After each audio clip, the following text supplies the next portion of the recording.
Welcome back, everyone, or if you're new here, seriously, where have you been? I'm glad you made it. Today we're doing something a little different. Yes, this is a comparison video, but I promise you it is not your typical spec sheet read aloud. I am not going to sit here and tell you that one drone has a 3-axis gimbal while the other has a 2-axis gimbal and then act like that's a meaningful conclusion. You deserve better than that. What I want to do today is tell you the truth, the real, honest, practical truth about what it actually feels like to own and use these two drones. I'm going to show you footage, real field tests, real mistakes, and at the end, I'm going to make a call. No hedging. No, it depends on your needs cop-out.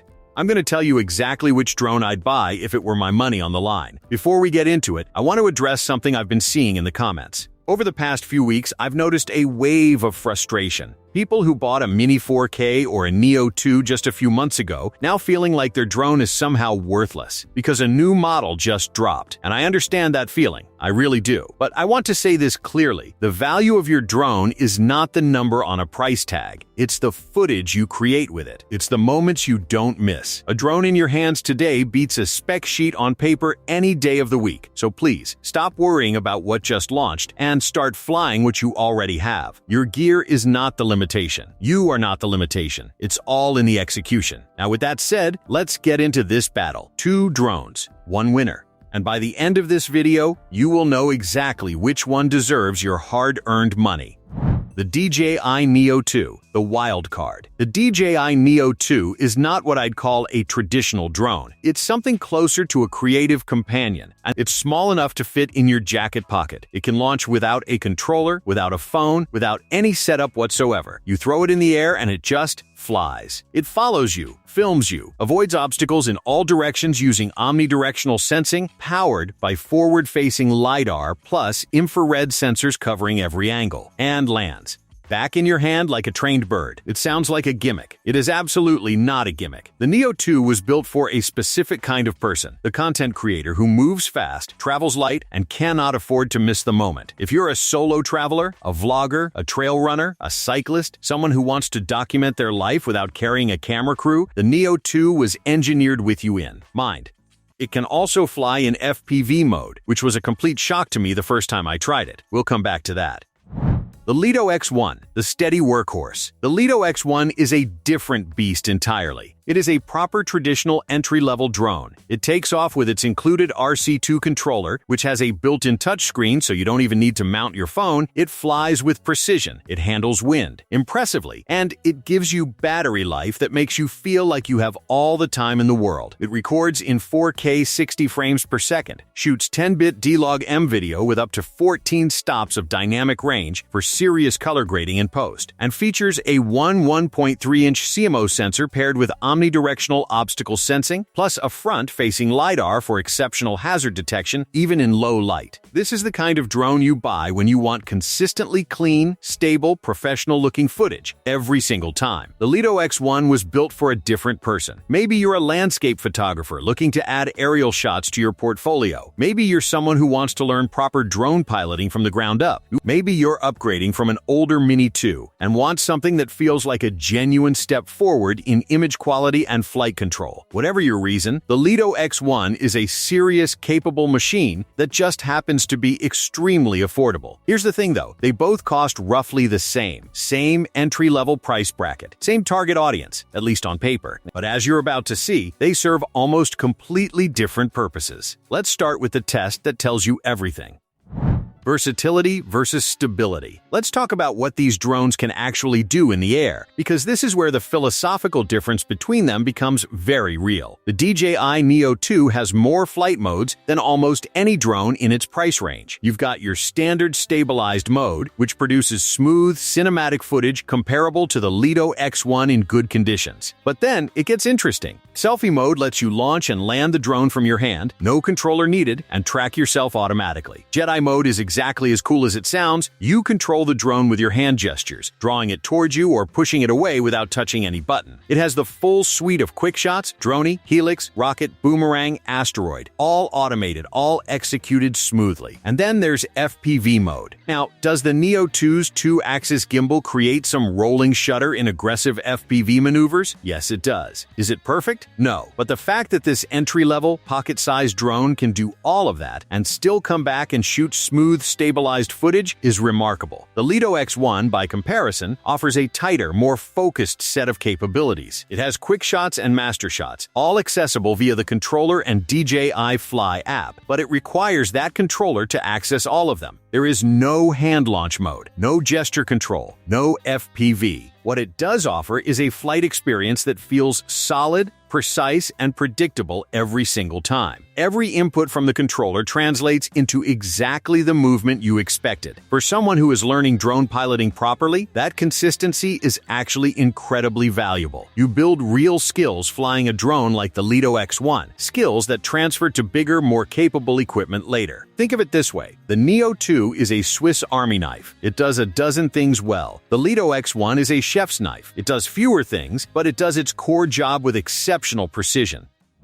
The real-world durability test. This is the section where the Lito X1 fights back, and fights back hard. Because when the weather turns ugly, these two drones reveal a very different character. The Lito X1 is rated to handle Force 5 winds, that's up to 10.7 meters per second, or approximately 38.5 kilometers per hour, or 23.9 miles per hour. In practical terms, this means you can fly the Lito X1 on a genuinely breezy day at the coast, on an exposed hillside, or in the kind of conditions that would make you hesitate. With many entry-level drones, it holds its position confidently, the footage stays smooth, and you land with your heart rate exactly where it started. That is not something to take lightly. Now here's something that surprises people. The Neo2 is also officially rated at level 5 wind resistance, the exact same 10.7 meters per second rating as the Lito X1. On paper, they're equal. In practice, though, the Neo2 is lighter, and its ducted design creates more aerodynamic surface area, which means it struggles more in gusty or unpredictable conditions. It will fight to hold position, but you'll notice the footage becomes less stable and the battery drains faster fighting the wind. In a steady breeze within its rated envelope, it's fine. In sudden gusts that push right at that limit, the Lito X1 feels significantly more planted and relaxed. So the specs say equal, the real-world experience does not. My solution, and I've used this approach on every serious Neo2 outing, is to bring a power bank and a charging hub. I carry 4 batteries, charge them in rotation between flights, and I've managed to log 9 full battery cycles in a single afternoon without running out of power. Is it slightly annoying? Yes. Does it stop me from getting the shots I want? Absolutely not. But you need to plan for it. One quick word on the official DJI Neo2 replacement batteries. They cost $129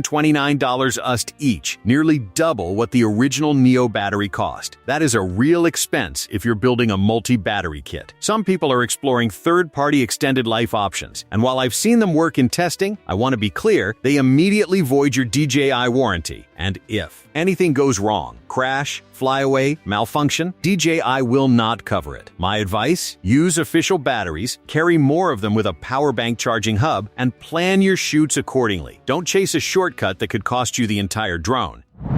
Who actually wins? Subject tracking is one of the most important practical features for anyone who wants to film themselves, athletes, outdoor adventurers, solo travelers, you name it. And this category is closer than you might expect. Both drones use DJI's Active Track system, and both do a genuinely impressive job. The core subject lock-in is reliable on both, and in straightforward tracking scenarios, following someone on a path, circling a subject in an open space, the footage from both drones is very usable. On the sensor side, both drones are actually very well equipped. The Neo2 features omnidirectional obstacle avoidance powered by forward-facing LiDAR plus infrared sensors covering every direction. The Lito X1 also has omnidirectional vision-based sensing and its own forward-facing LiDAR, so neither drone is flying blind at any angle. The real tracking advantage of the Neo2 comes down to that durability psychology. You fly tighter with a Neo2 because the ducted guards protect it from minor contact, whereas with the Lito X1's open propellers, you naturally keep more distance in complex environments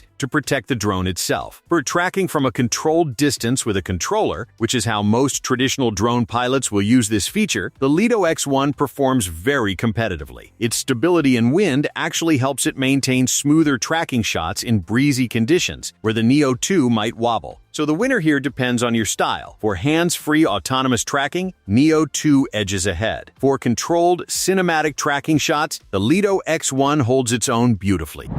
Camera comparison. Alright, we've arrived at the camera test, and I want to do something a little different here. Instead of telling you which camera is better, I'm going to describe exactly what I see in the footage and let you form your own opinion. Then, I'm going to tell you mine. But first, one fact you absolutely need to know before we roll any footage. These are not equivalent sensors. The Lito X1 carries a significantly larger 1.3-inch CMOS sensor with an f1.7 aperture. The Neo2 uses a 1.5-inch sensor with f2.2. On paper and in practice, that difference matters, particularly in lower light. Keep that in mind as you watch. Field of view. The first thing you'll notice is that the Neo2 shoots with a noticeably wider field of view. For selfie-style content and action shots, this works in its favor. You capture more context around yourself, which adds energy and environment to the shot. The Lito X1 shoots at a slightly narrower angle, which produces a look that's closer to what you'd expect from a professional aerial camera. It feels more cinematic, more composed, which you prefer as a matter of personal taste, but they do have a distinctly different look. Backlight handling. Here's where things get genuinely interesting. In high-contrast, backlit scenes, say a subject standing in front of a bright sky, the two cameras make different choices. The Neo2 tends to expose for the subject and blow out the sky a little. This produces a warmer, more flattering look for the subject but loses some sky detail. The Lito X1 is more conservative, protecting highlights at the cost of slightly underexposing the subject. In post-production, the Lito X1's footage gives you more to work with if you shoot in the correct profile. Both are valid approaches, they just require different editing strategies.